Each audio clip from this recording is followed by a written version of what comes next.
Sagalee qeerrooti.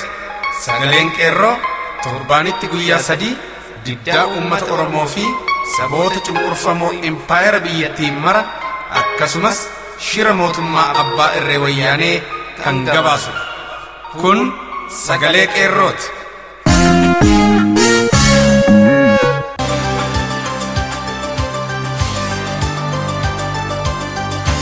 Ebila lama barkuma lama fi kuduja arkafune akkam jirtu dhaggeeffattoota keenya jaalatamoo fi kabajamoo sagalee qeerroo. Nageenyi keenya kan onni irraa maddite bakka jirtan maratti isin haa dhaqqabdu. Qophii keenya guyyaa har'aa as Oromiyaa irraa isiniif dabarsinu eegallee jirra. Qophii waliin an Hariiroo Jirgooti. Har'aan tana keessummoota fardii qabannee isiniif dhiyaanneerra. Keessummoonni keenyas hoggansa qeerroo baha Oromiyaa kan ta'an Harargee bahaa fi Dhiyaarraati. Gaaffii fi deebiin isaan waliin taasifne xiyyeeffannaa sagantaa keenyaa har'aati. Achi duratti jaal tokkicha murteessaa oduu dhageessisa. Qophii keenya guutuutti akka nuuf hordoftan isin affeera. Ayyee jaal tokkichaatti fufi. Barruun warraaqsaa dhaabbilee barnootaa fi magaalota keessatti bittinfamuu itti fufe naannoo Amaaraattis fincilli daran jabaatee jiraachuun barame. Dhaabbilee barnootaa fi magaalota keessatti waraqaan qeerroo bittinfamuunis kan walirraa hin cinneen itti fufeetu jira. Alaabaan adda bilisummaa Oromoos manneen barnootaatti fannifamuun dhaabbatummaan ittuma fufeera. Bifuma wal fakkaatuun aanaa Adaamii Tulluu magaalaa Baddeessaatti guyyaa 4 oliif alaabaan adda bilisummaa Oromoo bakka 3tti fannifamee oole. Waraqaa barataan hunduu fincila xumura garbummaa irraa dhabamuu hin qabu. Namni kana booda fincila xumura garbummaa keessa harka dhabee Oromiyaa bilisoomte keessatti gochaa diinni har'a gochaa jiruun balaaleffatame ilaalama jechuun barruun bittinfame. Yuunivarsiitii Jimmaattis abbaan biyyaa Oromoodha. Alaabaa adda bilisummaa Oromoo fi loogoo qeerroo bilisummaatiin kan dibame bittinfamee jira. Gama biraatiin waajjiraalee wayyaanee naannoo fi ganda keessaa qabdu barbadeeffamaa jira. Shawaa lixaa aanaa ganda baratetti waajjirri aanichaa irratti boombiin darbatamee hojiin ala taasifamee jira. Bulchiinsi wayyaanee ganda Oromiyaa keessaa baduu qabaan kutannoo qeerroo fi uummata halkanii guyyaa hin dhaabbanneen itti fufeetu jira. Naannoo biroo kanneen akka Amaaraattis fincilli jabaate. Kaaba Gondar bitoota 25 irraa kaasuun fincilli itti fufeen dhukaasni aanaa Armaacootti guyyaa bitoota 27 halkan guutuu dhukaasa dhukaa buleen namoonni 2 yoo du'u poolisii wayyaanee irrattis miidhaan jabaa hedduu isaan irratti gaheera. Fincilli gama kanaatti jiru kan jabaatedha. Ammallee osoo walirraa hin cinne. Akkasuma bakka Itoophiyaa kaartaa jedhamee waamamutti ambulaansiin nama feetee Saanjaarraa gara Gondar geessuutti karaatti humna hin beekamneen rukutamtee caccabdee namootni konkolaaticha keessa jiranis qaamni mootummaas hojiin ala ta'uu odeessi ibsam. Kibba Gondar aanaa Gaayiniitii magaalaa Nifaas Mawucaa iddoo bakka ganda duwwaa 3 keessatti waraqaan fincila kaasuu waamicha lammii Itoophiyaa bilisummaa hawwee hundaaf jedhu bittinfamee argameera jedha gabaasaan keenya naannoo sanaa. Oduu biraan bulchiinsi yuunivarsiitii Mattuu qajeelfama ergama wayyaanee Muktaar Kadiriin barattoota Oromoo torba barnootarraa ari'e. Pirezidaantiin yuunivarsiitii Mattuu dabballeen wayyaanee namni maqaan isaa Taaddasee Habtaamuu jedhamu ergama diinaa ilmaan Oromoo irratti raawwachaa kan jiru. Muktaar Kadir hoogganaa OPDO waliin wal ta'uun ilmaan Oromoo barnootarraa guutummaatti ari'aniiru. Barattoonni Oromoo ari'aman kunis maqaan isaanii Barataa Kennaasaa Baqqalaa, Barataa HO waggaa 1ffaa, Barataa Ambassee Tasammaa, Barataa Ikoonomiksii waggaa 1ffaa, Barataa Gammachuu Guddisaa, Barataa Kompiitar Saayinsii waggaa 2ffaa, Barataa Gaddafaa Lammaa, Barataa Makaanikaal Injinaringii waggaa 1ffaa, Barataa Margaa Olaanaa waggaa 2ffaa, Barataa Deemsisaa Bookaa, Barataa Afaan Oromoo waggaa 3ffaa, Barataa Caalaa Baayisaa, Barataa Afaan Oromoo waggaa 1ffaa kanneen ta'an murtii dabballoonni wayyaanee kanneen akka ergamticha Muktaar Kadirii fi pirezidaantii yuunivarsiitii Mattuu dabballee wayyaanee fi ergamtuu Muktaar Kadir wal ta'uun barattoota Oromoo barnootarraa ari'aniiru. Kun qabsoo uummata Oromoo daraan finiinsa malee duubatti kan hin deebifne ta'uu goototni barattoonni Oromoo ari'ataman onnee Oromummaan dhaamsa rifaasisaa wayyaanee irratti dabarfataniiru. Bifuma wal fakkaatu mootummaa wayyaanee yakka barattoota Oromoo irratti hojjetu itti fufuun yuunivarsiitii Jimmaa keessatti seeraa ala hiriira mormii baatan jechuun ragaa sobaa waammatee adabbii maallaqa guddaa fi murtiidhaa barattootatti murteessaa jiraatu iyyuu fincilli xumura garbummaa itti fufeema jira. Lafti Oromoo naannoo Zuwaayii fi bakkoota adda addaa akka saamamuuf haaraatti karoorfame qorannoo ministeera industirii Itoophiyaa qeerroon saaxile. Eebila tokko bara 2015 wayyaaneen lafa Oromoo ammas dabalee saamuuf kutatee ka'uu isaa kan agarsiisu qorannoo kaampaanii Indiyaa tokkoon qoratamee karaa ministeera industirii Itoophiyaa naannoo Zuwaay Bulbulaatti dhaabbatuuf deemu maqaa Agro Industrial Park jedhu dookumentiin guutuu qeerroo naannichaan saaxilame.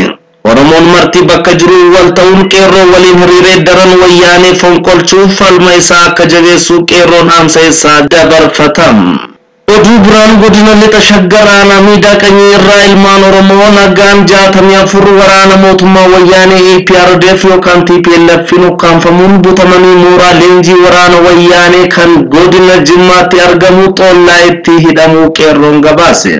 Kanneen keessaas dargaggoo Kuubaa Taakkalaa Barataa Taarikuu Gusoo Barataa Balaayibaa isaa kutaa 12ffaa Balaachoo Lachiisaa Hojjetaa Barataa Sisaay Lammeessaa kutaa 10ffaa Barataa Dheeressaa Tarfaa kutaa 11ffaa dargaggoo Dirribaa Mashoo Daldalaa Barataa Shifarraa Dajanee kutaa 10ffaa Barataa Dagguu Alamaayyoo Barataa Sadarkaa 1ffaa dargaggoo Geetuu Dammaqaa Jiraataa Magaalaa Baallammii Barataa Waasiin Girmaa Barataa Sadarkaa 1ffaa dargaggoo Moo'iboon Goobanaa Magaalaa Baallammii Barataa Rattaa Dhibbaa dargaggoota Sammaa Taaddasaa Magaalaa Baallammii irraa Miratee Dhugumaa Qotee Bulaa Alamaayyoo Tarreessaa Qotee Bulaa Cindeessaa kan jedhamu Qotee Bulaa Guddinaa Dabalaa Qotee Bulaa Nagarii Gammadaa Qotee Bulaa Alamaayyoo Cindeessaa Barataa Daksiisaa Ejjiguu Barataa Abdiisaa Gaaddisaa kutaa 8ffaa Barataa Qixxaataa Goduu Barataa kutaa 7ffaa Barataa Balaayii Fiqaaduu Barataa kutaa 12ffaa Barataa Hirphasaa Mirreessaa Barataa kutaa 12ffaa Mallasaa Fiqaaduu Daldalaa Barataa Wajii Bayaay Barataa kutaa 11ffaa Barataa Baay'ataa Mirreessaa Barataa kutaa 11ffaa dargaggoota Sammaa Yaadasaa dabalatee ilmaan Oromoo 64 balleessaa tokko malee waraana Agaaziin ukkaanfamuun mooraa waraana wayyaanee Xollaa itti kanneen geeffaman keessatti argamu. Bifuma wal fakkaatu naannoo Yuunivarsiitii Wallaggaatti galgala reebichi hamaan barattoota irratti hammaachaa jiraachuun beekame. Barattoonni danuunis halkaneedaa humni federaalaa karaarraa maaf deemtu jechuun barattoota nagaan jilbeeffachiisanii dhagaa caccabaarra jilbaan naannawaa walakkaa sa'aatii adeemsisuun nureebaa turan jedhu barattoonni kun. Barattoonni hedduunis reebicha kanaan miidhamanii hospitaala Naqamtee keessa kan ciisan gara hin qaban. Hospitaala kana seenuun barattoota kanaaf gargaarsa tokko walitti buusnee goonaaf jennee yoo yaannuttis hospitaala kana keessatti mootummaan garboonfataan wayyaanee humnoota tikaa isaa ramaduun barattoota kanatti namni tokko akka itti siqee hin haasofsiisne godhaa jiru jedhu qeerroo Wallaggaa Naqamtee. Dhuma irratti hojjettootni ilmaan Oromoo waama haagaloo irraa gita hojii isaaniirraa adabaman. Kanaan dura waama haagaloo irraa namoonni 6 hojiirra ari'amuuf qaamota tikaa wayyaanee akka qophii xumuran icciitiin ba'uusaa toora miidiyaa hawaasaa fi sagalee qeerroon faca'uun isaanii yaadatama. Haaluma kanaan tarkaanfii mootummaa garboonfattuu kana maal akka ta'u eegaa turre icciitichi harkaa ba'uun isaanuma qaamota wayyaanee akka wal dhabsiises beekameera. Namoota sirnichi irratti xiyyeeffatuun xalayyaan ari'amuu isaan qaqqabuuf tures akka adabaatti yookaan diimooshin bakka jiran irraa gadi akka bu'an odeessinu ga'e akkanaan ifoomseera. Lammeessaa Daggafaa waajjira jallisii irraa gara waldaa hojii gamtaatti, Mootii Oliiqaa waajjira abbaa taayitaa daandii irraa gara waldaa hojii gamtaatti, Asnaaqee Gabree waajjira geejibaa irraa gara waajjira fayyaatti, Milkeessaa Baqqalaa waajjira jallisii irraa gara waldaa hojii gamtaatti, Wandee Turaa abbaa taayitaa jallisii irraa gara herreega mana barumsaa qophaa'inaa Mooxeetti ergamaniiru. Isaan kun marti bakka mindaa argachaa turan irraa bakka gadi aanaatti ramadaman. Namoonni kun garuu mootummaan wayyaanee fi jala deemtuun ergamtuun ishee OPDO'n yakka kana nurratti dalagdu iyyuu malee qabsoo Oromoo waan duubatti deebisu hin jiru. Ni cimsa malee jechuun yaada isaanii hadheeffatanii qeerroo bakkichaaf himaniiru. Oduun keenya sagalee qeerroo guyyaa har'aaf jenne kanuma. Qophii keenyaaf waliin turtii gaarii.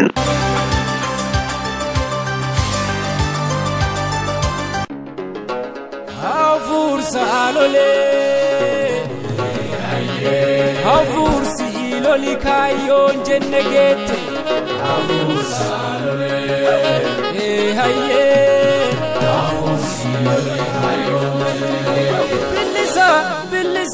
bilisa sena gota dubbisa me gurrana ergisa dina baajese kuma ilma basa ajese mirkankale lammisa bonsisa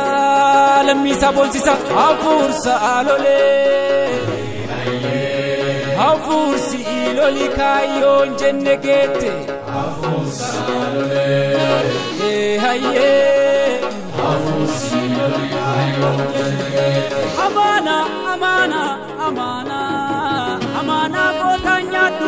Wada galenda gaddu lubbu kotif sodade ndubatin debu kapso koitti fufu ese Ibrahim maku dhaggeeffattoota keenya jaallatamoo fi kabajamoo ar'aantana hoggansa qeerroo baha Oromiyaarraa qabannee isiniif dhiyaanneerra keessummoota keenya wajjin gaaffii fi deebii taasifna. Hoggansa qeerroo baha Oromiyaa Jaal Furgaasaan Harargee Bahaarraa Jaal Yaadataan Harargee Dhiyaarraa baga nagaan gara istuudiyoo sagalee qeerrootti dhuftan isiniin jedha. Baga nagaan isiniin jennuutillee. Hayyee guddaa galatoomaa. Jaal Furgaasaan afaanota garaagaraallee akka dandeessuun quba qaba. Mee dhaggeeffattoota keenyaaf afaanota garaagaraan afaan Kiswaahilii, afaan Somaalii, afaanota garagaraa dandeessuun nagaa nu gaafadhu. Egaa jalqaba irratti afaan Oromootiin nagaan nu jirtanii jeetiin uummata Oromoodha nagaa gaafadha. Anatti aansuun afaanota biraatiin illee ni gaafadha. Ammoo afaan Fardiin afaan Makanaani uummata keenya gartee kan naannoo Booranaa keessa jiraatu afaan san danda'uuf illee abaariyaa koo jenna. Somaalii. Ayoonni jedhee argeeni boordarii wanta taateef afaan hedduun ni jira. Okay. Egaa walumaa galatti Harargeen godinoota Oromiyaa keessaa biyya seenaa guddaa qabdudha. Kunis maaliin yoo jettee hangafootiin qabsoo bilisummaa Oromoo kan maddanii Harargeerraati. Fincilli diddaa gabrummaa kan har'a qeerroon bilisummaatti jirtu kun ganamuma calanqoorraa jalqabee ittis fufee adda bilisummaa Oromoo Harargee keessatti shoora guddaa taphachaa tureera. Sabni Harargees qabsaa'ota Oromoo ofitti qabuun seenaa barsiisuun qabsoo barsiisuun qabsoo kana sadarkaa guddaatti kaceessise jechuu ni dandeenya. Hangafootiin qabsoo kanneen akka Ilamuu Qilxuufaa, Jaarraa Abbaa Gadaafaa achirraa maddanii Harargeerraa maddanii har'aantanis qabsoo bilisummaa Oromoo keessatti Harargeen qooda guddaa agarsiisaa kan jirtu jechuudha. Akkuma ilaallu jechuudha. Kanaaf isin kun immoo hoggansa qeerroo bilisummaa Oromoo keessatti qajeelfama kennuutiin tarsiimoo baasuutiin hojjetaa jirtu. Kanaaf haala kamiin qabsoo kana gaggeessaa turtan hoggansa keessatti haala kamiin uummata kanaaf akkamitti hoggansa kennaa turtan kanaaf xiqqoo seenaa qabsoon kun bifa kamiin adeemaa ture hanga ammaatti fincila diddaa gabrummaarraa kaasanii fincila xumura gabrummaa ta'uun ta'an fincila diddaa gabrummaa isa duraarraa. Egaa gaaffiin kee gaaffii bareedaadha kan naannoo Harargee baatti kan gartee beekutti jalqaba gartee fincila diddaa gabrummaadhaa kanarratti uummanni naannoo Harargeedhaa osoo jaarmee tokko hin qabaatiin dura gabrummaan itti dhaga'amtee fi gartee maaster pilaanii biyyoota isiidhaa biyyoota Oromoodhaa kan gartee alagaan kukkuttee gartee bal'ina isii dhoorkitee guddina isii dhoorkitee gartee addaan facaasuu deemtu kana diddaadhaaf jaarmeeyaan alatti lafaa haateetti fincila guddaa godhaa turtee duuba namni jaarmee hin qabne gaa fincilli isaa haratti xoolagee hafa jechuudhaan bifa jaarmeeyaa kana ittiin qopheessinu sagantaa lafa kaayyannee bifa jaarmeeyaatti lafaa kaanee akkasitti gartee jaarmeeyallee uumnee namni hoggana hin qabne takkaa gartee kannisni mootii hin qabne tiiticha ta'a jechuudhaan jaarmee keenya lafa kaayyannee gartee gaggeessa qabsoo sanii ka duraan bifa jaarmeeyaa dhaba alaatiin deemaa ture san humna itti godhuudhaan jaarmeyni kuni qabsoo finiinsee oofaa ture. Duuba qabsoo finiinsee oofaa ture san keessatti galii gurguddoo injifannoo gurguddoo alagaa rifachiisaa saba fi gammachiisaa oofaa turre. Haa ta'u ammallee qilli diddaa xumura gabrummaadhaa akkasumatti hara diddaarraa hara xumuraatti dabaree jechuudha. Hara xumuraattis dabarraan lubbuun baay'een dhumtee namoonni baay'een hidhamee rakkoon baay'een geessee itti deemaa jirti. Akkasuma wajji uummanni keenya ni shilimsine malee hin rafne ni boqonne malee abdii hin muranne hidhaa fi ajjechaan duuba nun deebisne jechuudhaan dhaadannoo isaanii onnee keessatti qabatanii itti oofaa jiran. Haaluma kanaan fincilli diddaa gabrummaadhaa haga maayyitti haga walabummaa Oromiyaatti haga gartee diina biyya ofiirraa kaasanitti akka dhaabbachuu hin taanes of keessatti galmeessanii jiran namuu sammuu isaa keessa jira. Kuni dhummeeti dhabamna malee duubatti hin deebinu jechuudhaan haga ammaatti uummanni keenya falmachaa jira. Duubagaa kanumaan kan fakkaate fincilli xumura gabrummaadhaa haga gartee maayyiin isii geessutti waan hin dhaabbanneef uummanni keenya kan hidhamees kan du'ees seenaa isaanii Oromiyaan yeroo bilisoomtees yeroo gabrummaa keessa jirtus yaadachaati kan jirruun gumaa ijoollee teenyaa kafalanna jechuudhaan if boodatti hin deebinu haga maayyiitti fincila diddaa gabrummaadhaa Umuran goona banneeti keessaa baana jenneeti injifannoodhaan goonfannee if dura deebaa jira. Guddaa galatoomi jaalee adata. Mee muuxannoon gama keessaniin jiru maal fakkaata? Godinoota biraaf akka ta'utti hirmaannaan Harargee hedduu guddaa ture. Akkamittiin hirmaannaa kana guddisuu dandeessanis? Maaliif hin jedhee godinoota biraa irrattis bakka tokko tokkotti hir'inni bakka itti mul'atu jira wanta ta'eef mee muuxannoo keessan godina biraaf kaasaa. Yoo uummata kana akkamitti bobbaaftan? Guyyaa magaalaatti fayyadamtan moo masgiida irratti fayyadamtan moo akkamitti fayyadamtan? Akkuma beekamu qabsoon uummata Oromoodhaa durirraa kaasee ilaarraa adeemee jira. Kunis haalli ijaarsa gartee qabsoo keenyaa keessatti nuti ittiin fayyadamaa turre. Nuti namoonni Harargee dhiyaatti argamu kun guyyaa magaalaa gartee guyyaa namni hedduminaan magaalaa irratti argamu guyyaa akkasii laalli jechuu qeerroon bilisummaa Oromoodhaa uummata kana ijaarsa isii jalqaba xumurattee waan jirtuuf uummata guyyaa san xiqquma bayyanachiifte jechuu yaa'ii xiqqoo tokko yeroo haafte achirratti uummanni kun guutuun haala sirriitiin argameet nam tokko yeroo inni isaan fuulduratti kan miidhamu ta'e yookaan nam tokko yaa'ii haastaa achumarratti namu hirmaate qabsoo kana qixa sirriitiin gaggeessaa ture jechuun nama duubatti hin deebi'u yeroo sana achirratti hirmaate. Akkasumatti ammas guyyaa Jimmaataatis guyyee namoonni Oromoonni keenya bakka hedduutti walgaan bakka akkasiisanittis haala bareedaa ta'een qabsootan finiinsaa ture jechuudha. Ammallee akkasumatti qabsoon tun namoonni keenya akkuma beekamu baadiyyaa irraas ta'e magaalaas barattoonni keenya bakka hedduu jiran naannolee Oromiyaa garaagaraa keessa jiran achitti yeroo fi barattoota sanarra gartee dhiibban takka kan gaggeeffamu taate inni baluu kun achitti akkanatti yeroo addaa dhiibban addaa irra gaggeeffamte jedhu haayilmaa achi hin qabne jechuudha. Abbuma tokkicha inni achi qabu sanii wajjin qabsaa'ee qabsootan haala gaariin finiinsaa ture jechuudha. Akkasumatti ammas naannolee adda addaattis uummanni keenya amma kutaalee Oromiyaa biraatiifis ergaa dabarsuu qabu tokko tokkos ni jira. Kunis maali jennee nuti akkuma beekamu qeerroon bilisummaa Oromoodhaa ijaarsa keenya gubbarraa kaasee hanga gadiitti xumurannee jirra. Kunis aanaalee hundarratti namoota 5 ijaarrannee kanas qabsoon kun guyyaa tokko kutaalee Oromiyaa guutuu keessatti guyyaa tokko yeroo tokko sa'a tokko akka ka'utti xumurannee jirra jechuudha ijaarsa keenya kana.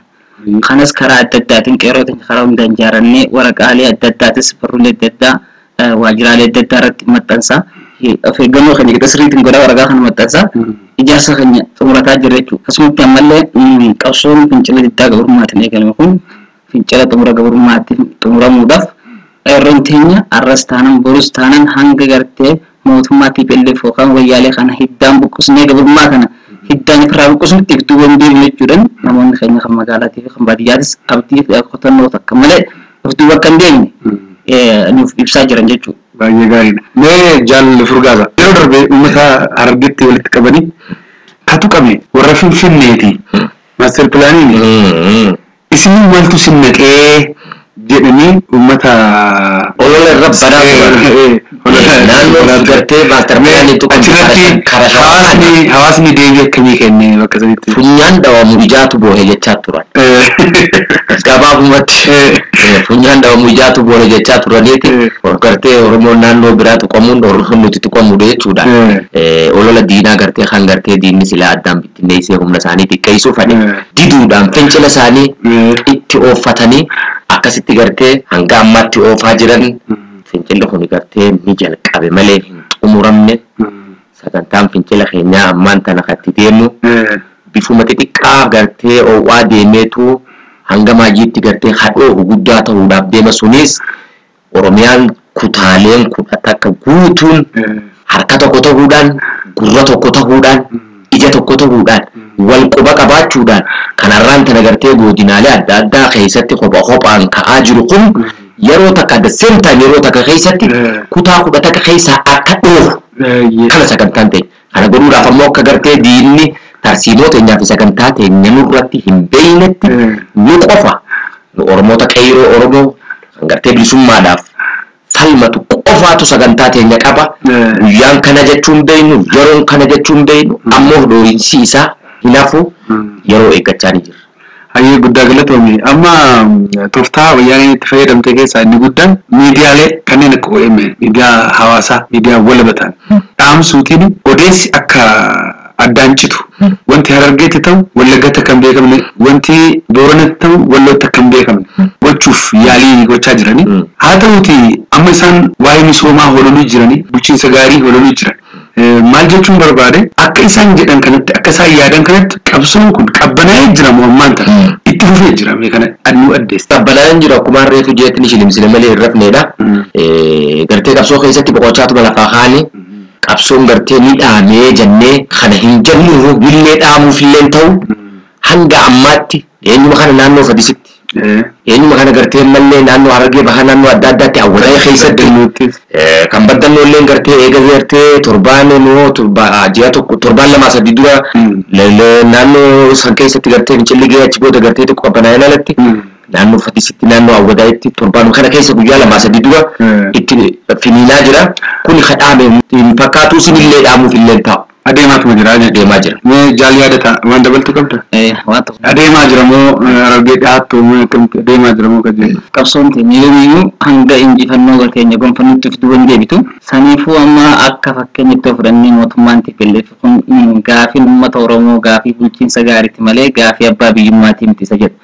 Inni kun immoo isa gartee yeroon fi uummanni keenya hin dammaqee nuti qeerroon bilisummaa Oromoo hin dhalatin uummata keenya hin gabroomsaa ture. Kana immoo nuti arras borus taanan dammaqnee jirraa ifirra beeknee jirra jechuutiin keenya waan nu deemuuf.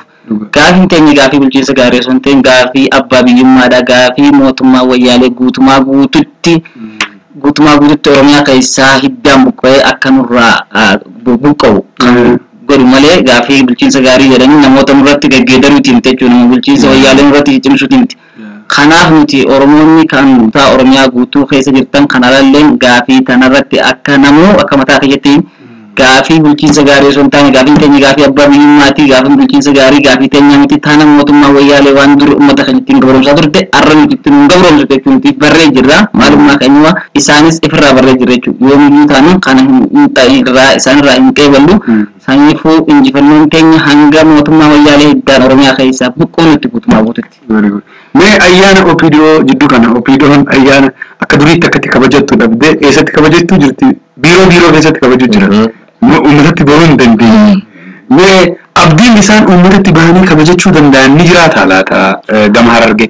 Ayyaana mootummaa ja'anii kabajachaa turan irraan tana gadda kabajachaa jira digartee maagaa jagartee dhaabni keenya kuni dhaabbateedha. Gadda isaanii kabajachaa jiran malee har'a gammachuu gartee ayyaanni guyyaan mootummaan raadiyoodhaan itti dhaabbata kabajachaa jiran. Kun jechuun maaliif Opidoon jechuun gartee reefa lubbuun itti afuufamte reefi lubbuun itti afuufamte gartee gurra malee ijaas hin qabu. Uummata Oromootis dhabeeti wayyaaneedhaas dhabee muka baalarraa bu'ee ta'ee yaaddoo guddaa keessa jira. Haalli isaan itti deemaa jiran gabaabumatti eegi gartee gama naannoo taane gamanumaa naannoo taatu jechuudhaan uummata Oromootti harka kennachuu qofa hafeef. Kanaafuu ayyaanni isaan kabajachaa jiran irraan tanan jiru gadda kabajaa jiran malee. Mee of dura qophaa'insa jiru haala Fincilli xumura gabrummaa kun adeemu irratti qophaa'insi jiru maal fakkaata? Haamileen uummata hoo maal fakkaata? Gama keessaniin kutannoon jiru akka hooggansaatti mee yaada keessan wal duraa duubaan yaadataa. Nuti egaa akkuma beekamu wanni duratti qabsoo teenya kanarratti abdiin godhannee taa'u jirru nuti qabsoon teenya hanga bilisummaa teenya gonfannutti akkasumatti uummanni keenya hanga gartee bilisummaa teenya gonfannutti iftuu waliin deebinu jeeti waadaa mufillee galaa jedhaan tullee rabbii wajji waadaa isiniif galaa jirra jennee uummata keenya akkanatti abdachiisaa jirra jechuudha. Kanas kan godhuu qabnu Oromiyaa keessatti akkuma reefu jennee kutaalee cufa keessatti guyyaa tokko qabsoo yeroo tokko akka kaatee yeroo takkatti Oromiyaa guutuu qabsoo yeroo takkatti wal geessisu mootummaan TPLF immoo yeroo qabsoo kana gartee takka guutuu keessatti yeroo tokko zaata tokko akkasii geggeessine isaa ammaa'uu salphachaa dhiqqaachaa dhufe jira kan keessatti naannoota nutti ergee kutaa kan nutti ergee akka dhiis walii wallaalu yeroo san haala salphatte jechuudha. Haala salphatti bilisummaa keenya tan gonfanna jenneeti abdii qabna jechuudha gara fuulduratti. Akkasumatti ammas guyyaa gartee as deemu gaa'ee bila 15 kanas guyyaa gootota keenya kan wareegamanii lubbuu qaaliif duuba deebii hin qabne biyya isaaniif jecha kan dabarsan kanallee haala gaariidhaan kabajneeti qophiirra jirra jechuudha. Baay'ee bareeda. Mee Jaalfurgasa? Egaa ta master plan kanuma gartee inumaa xiqqaattee deemaa jirtu waraanni gartee wayyaaneedha. Siistama gartee hama inumaa gartee boombii hamtuu gartee itti dhootuuf itti uumaa jira. Kuni maali jettee yoo gaafattu taate bulchiinsa mootummaa humna waraanaatiin sagantaa jiru ammaan tana gadi baafate jechuudha. Kana jechuun duuba uummata Oromoodhaa daranuutu if duratti ooftee gartee uummata qabbanaawee ibidda itti shiddi malee ibidda irraa dhaamsitu takka hin jirtu. Inumaa balaa gurguddoo ifitti dhalaa jiran. Balaa xixiqqoo keessa dabraniiti gurguddoo ifitti dhalaa jiran. Kana jechuun maali? ni gallaa biyya tana gadhiisna beekuu isaaniiti gabaabdutti namni guyyaa gartee najisa muudeemu udaan keessa deema ammaan tana waa hunda fixataniitti najisamaa jiran jarri kun ummanni oromootis najisa isaanii irraa dhiquudhaaf qophiidhaa miti najisa isaaniitti wajjin bakkuma gartee isaan najisaan tolanitti itti galchuudhaaf qophaa'eeti mudhii hidhatee jira arraan tana jechuudha. Akka gartee arbii biyyaa bahu hidda mukaa nyaataa kana hunu sana jira jechuudha jarri kun. Mee dhumarratti guyyaa goototaa yaadataan reefunaatu qeera. Mee guyyaa goototaa Oromoo ebila 15 guyyaan kun nuuf keessaa guyyaa seena qabeessa. Oromoo maraaf haa ta'u keessaafu qeerroo bilisummaa Oromoof guyyaa seena qabeessa. Sababiin isaa qeerroon bilisummaa Oromoo kan hundoofte guyyaa kana baatii kana keessa imaanaa jaallawwanii sana bakka hangeenyaa fi ebila guyyaa 15 hundoofte jechuudha. Qeerroon bilisummaa Oromoo bara 2011 waggaa 6 kana jechuudha. Guyyaa gootota Oromoo gaafa kabajnu waggaa 6ffaa bu'uurfama qeerroo bilisummaa Oromootis waliin kabajna wanta ta'e mee bifa kamiin maadhiileen miseensi hundi haala kamiin kabajuuf qophiidha gama Harargee kanatti. Egaa gama Harargee kanatti akkuma beekamutti gartee guyyaa gootota Oromoodhaa kana ebila 15 guyyaa gartee haati Oromoodhaa itti imimmaan isii irraa yaa'e guyyaa gartee jeenootiin qaqqaaliin itti gartee dhabamte guyyaa gartee wareegama qaalii itti hafalee guyyaan kun guyyaa seena qabeessa guyyaa hin dagatamne kana laalleeti gartee guyyaa kanarratti qeerroon Oromooleen gartee guyyaa kana sabbaruu dadhabuudhaan itti jaaramte. Duuba gaa guyyaa kana kan itti jaaramte arraan tana ayyaaneffachuun inumaa haala addaatti haala kana jedhee kan hin ibsuu hin qabu ibsuudhaaf gartee jechaatu natti hanqata. Guyyaan gartee goototaa kun ebila 15 kan kabajnu gartee waraana adda bilisummaa Oromoodhaa hoggantoota keenya ciccimaa yeroo takkatti namoota baay'ee dhabne sanumarraa kaasee ammallee qeerroon Oromoodhaa qaqqacaleen barattootaa fi ijoolleen daa'imaa fi manguddoo fi hawwanii fi shamarran kun hundi guyyaan itti dhumate ayyaaneffachuudhaan ayyaana gartee gaddaa godhanneeti ayyaana kana gaddaa isaa kabajaadhaa ammoo gammachuutti deebisuudhaaf yaalii guddoo warra godhuu rabbi nu haa godhu jenneeti itti fufaa jirra. Jaalawwan keenya kan gartee qabsoorra qofan akka Buriisoo Boruu akka Gadaa Caffee akka Mul'is Gadaa isaan kana qofa osoo hin ta'in hoggantoonni gurguddaan warreen isaan dura wareegames akka Elemoo Qilxuu ammallee gartee warreen gartee osuma qabsoo keessa jiranuu du'an akka Jaarraa Abbaa Gadaa akka Jeneraal Waaqoo Guutuu isaanis qabsoo keessatti akka du'anitti osuma qabsoorra jiranuutti du'anii isaan qofa osoo hin ta'in kan akka Baharoo Tumsaa kan akka gartee ammallee Taaddasaa Birruu kana jennee kan maqaa isaanii amnu jiru bifuma kanaan qeerroo teenya takaleessa dhumtellee walumaan ayyaana isaanii kabajna jenneeti itti jirra. Qeerroo fincila bittaa gabrummaa fi fincila xumuraa gabrummaa irratti wareegamaa jirtu uummata keenya mara gootota Oromoo mara har'aan tanallee wareegama baasaa jiran hundaa'u waliin yaadachaati miira injifannootiin ammaan kabajamne miira injifannootiin injifannoo argame kana quudhaa fi itti gammada miira injifannootiin kabajnaa jechuudha barana. Egaa dhumarratti yoo dhaamsa qabaattan carraasanii kan kenna carraa tokko dhaamsa yoo qabaattan hogganoota godina biraaf Oromoo godina biraa irratti argamu Oromoo biyya keessaaf biyya alaa jiru maraaf dhaamsa yoo qabaattan carraasanii kan kenna. Egaa dhaamsi nuti qabnu qeerroon teenya ni wareegamte malee hin duune. Nuti ni duute hin jennu qeerroo teenya ni wareegamte malee namni qabsoo irratti wareegame ni wareegame jira malee hin duune. Uummanni Oromoodhaa kana fi kan biyya alaatiif biyya keessa jiru faana ijoollee teenya kan wareegamtee kana jala dhiiga ijoollee teenya kan wareegamtee kana ilaallee namoonni kutaa wal qoodus namoonni amantii wal qoodus gartee ijoollee dhiiga qaqqacalee ijoollee dhiigni isaanii badee kana ilaallee tokkummaadhaan irra deebine ammallee borullee hanga maayyiitti tokkummaadhaan yoo deemne qofa gumaa ijoollee teenya gumaa jaallawwanii gumaa ijoollee qabsoorra wareegamtee gumaa jaallan qabsoorra wareegamee hunda kan kafalachuu dandeenya.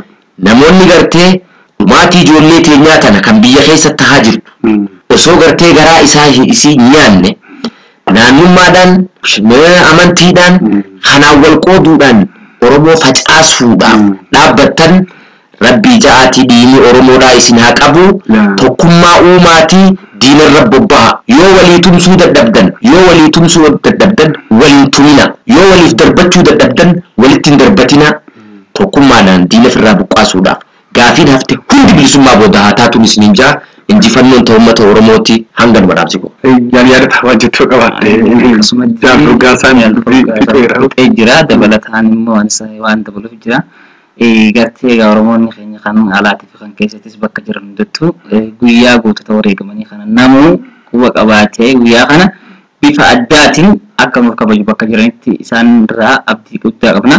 Inni biraan mallee akkasumatti akkuma jaalfoo gaasan jedhetti namoonni gartee dhiiga ijoollee Oromoodhaa qeerroowwan Oromoo gootota Oromoo kan durii kaasee ilaa ammaa dhumaa jiran kanarratti isaan kun wanni ilaa ammaa lubbuun isaanii gartee lubbuun qaaliin duuba deebii hin qabne dabarsaa jiran alaabaa takkitti alaabaa bilisummaa Oromoo takkitti tana ol qabuudha fi namoonni immoo osoo kana argaa jiran bu'aa isaanitti bu'aadhaaf gartee jaanii yeroodhaaf lubbuu isaanii yeroodha karaa dabarsuudhaaf jechaaf alagaadhaan bitamanii alaabaa ta'ii kana faalleessuudhaaf alaabaa addaa harka qabatanii dhiiga Oromoodhaa kanaan akkatti harka dhiqataa jiran kun hadaraa rabbii hadaraa dhiiga Oromoo hadaraa irbuu Oromoo akka nurraa qusattan isaan irratti abdii isaanitti dhaamsa akka biraan naageessan abdii guddaan qaba.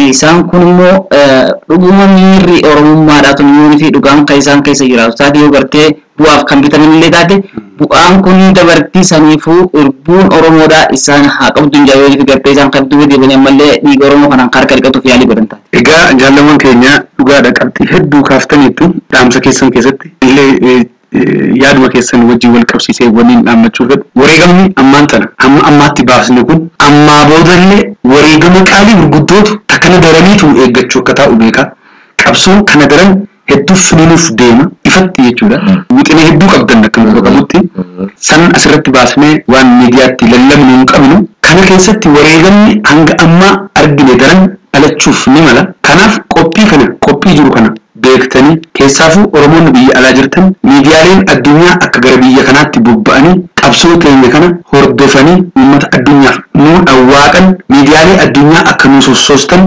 imaanaa isinitti kennatu barbaanna sana qofaa osoo hin taane mootummoota gurguddoo addunyaa mararratti argaman ardii hundarratti argaman itti dhaquudhaan hiriira nagaatti bahuudhaan hiriira addaan hin cinne gochuudhaan otoo hin ifatin ilaamaayyitti akka gargaarsi mootummaa wayyaaniif godhamu biyya addunyaa garaagaraarraa akka irraa citu tumsii fi deeggarsi barbaachisaan immoo qabsoo bilisummaa Oromoof akka taasifamu akka waan kana uummata addunyaatti nuu dhawwaaqxan imaanaa isinitti kennanne jaallawwan kiyya hedduu qaqqaalii kaniin isiniin jaaladha Harargee Baharraa Jaalfuu Gaasaa Harargee Dheerraa Jaal Yaadataa istuudiyoo Sagalee Qeerrootti argamtanii ibsa bal'aa uummata keenyaaf kennitaniif maqaa Sagalee Qeerroo fi dhaggeeffattoota Sagalee Qeerrootiin galanni keessan bilisummaa haa ta'u isiniin jechuun jaaladha hedduu ulfaadhaa galatooma horaa bulaa thank you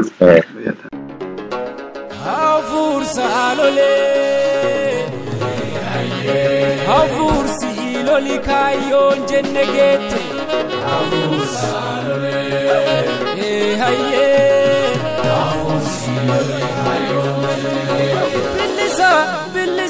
bilisa seenaa gootaa dubbisa mee gurra na ergisa diina abbaa ajjeese gumaa ilma baasa ajjeese mirgaan galee lammiisaa boonsisa hafuursa lolee hafuursi iloli kaayyoon jenne geette hafuursa lolee hayyee hafuursi iloli kaayyoon jenne geette amaana gootaan nyaadhu waadaa galeen dagadhu lubbuu kootiif sodaadhe duubatti hin deebi'u qabsoo koo itti fufu eessa biraa hin maqu.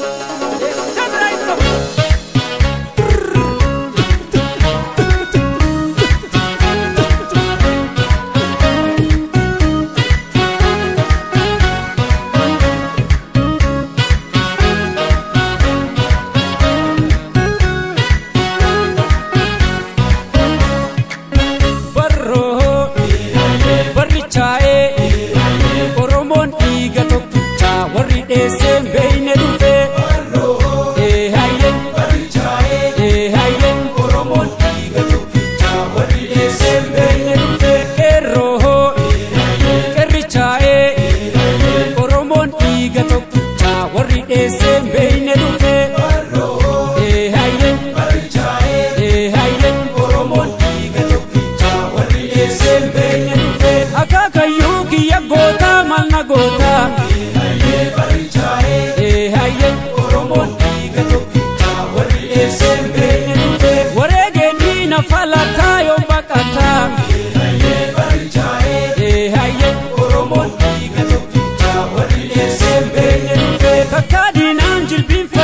marka kenne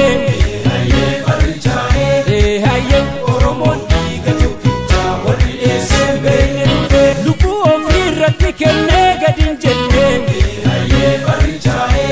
haye Oromoon dhiiga tokkicha warri dheesse beeyne dhufe hin kabachiisa daangaa koo akka abbaa koo haye Oromoon dhiiga tokkicha warri dheesse beeyne dhufe hin gurguruu lafaaf lafee abbaa kan koo haye Oromoon dhiiga tokkicha warri dheesse beeyne dhufe qeerroo qeerrichaa'ee Oromoon dhiiga tokkicha warri dheesse beeyne dhufe Oromoon dhiiga tokkicha warri dheesse beeyne dhufe warri dheesse warri dheesse warri dheesse warri dheesse qeerroo qeerransa jabaare beekaba qeerroo qeerransa jabaare beekaba onne isaatu birrisa qeerroo qeerransa jabaare beekaba ofittiin dhiisu diinasa qeerroo qeerransa jabaare beekaba dinni tuqee nun ilaalu qeerroo qeerransa jabaare beekaba osoo jirruu biyyan dhaalu qeerroo qeerransa jabaare beekaba har'a kunoo dabareen koo qeerroo qeerransa jabaare beekaba hin nyaadhu dhaamsa abbaa koo qeerroo qeerransa jabaare beekaba rebi abbo kabi abbo rebi abbo kabi abbo rebi abbo kabi abbo rebi abbo kabi abbo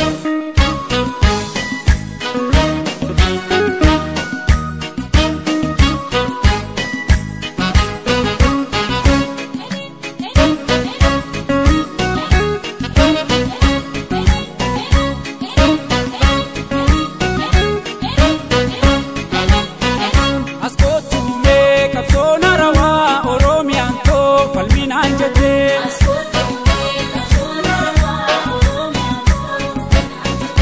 askootume qabsoona rawaa Oromiyaan too falminaan jette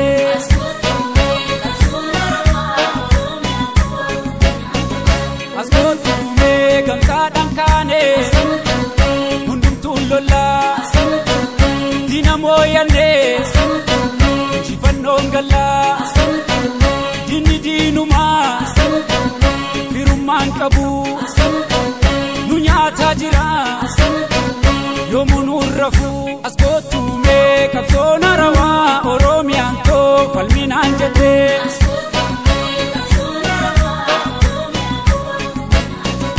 askootume qabsoona rawaa Oromiyaan too falminaan jette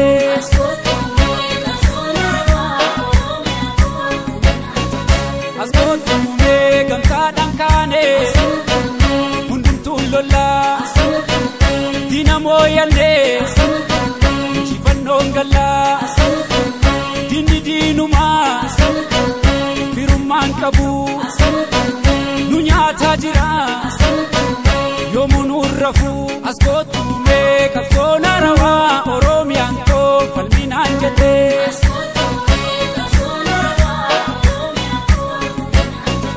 Oromiyaan too falminaan jette Oromiyaan too falminaan jette Oromiyaan too qabsaa'e jette Oromiyaan too qabsaa'e jette Oromiyaan too ka'inaan jette Oromiyaan too ka'inaan jette Oromiyaan too qabsaa'e jette Oromiyaan too falminaan jette. turtiin waliin taasiftaniif ulfina argadhaa kan har'aa kanumaan goolabneerra sagantaa biraatiin walitti deebina hangasuu nagaan nuuf turaa injifannoo uummata Oromoof gadaan gadaa bilisummaati.